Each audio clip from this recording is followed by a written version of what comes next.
何韻詩琴晚出席音樂會宣傳活動，即席自彈自唱。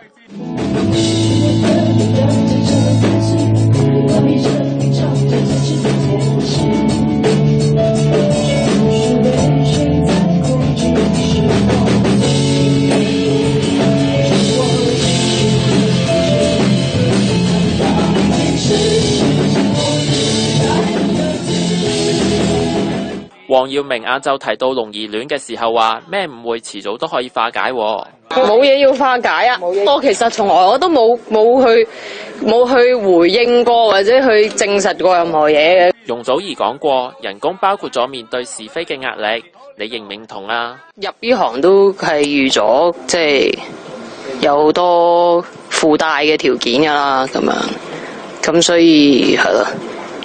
咁即係我咁多年嚟去應對所有嘅，無論係去話我啊，或者總之所有有關於我嘅一啲嘅任何傳聞啊、新聞啊，咁都係即係都係盡量唔想去再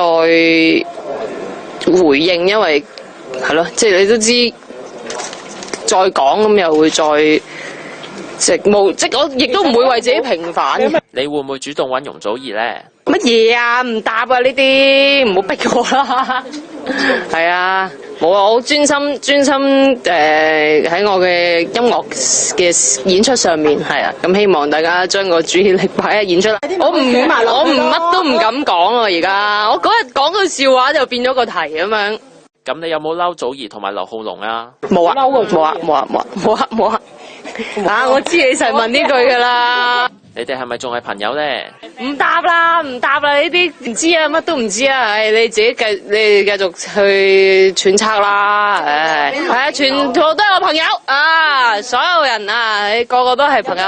咁邊個係你朋友咧？個個都係朋友，個個都係朋友，寫呢句，個個都係朋友，唉。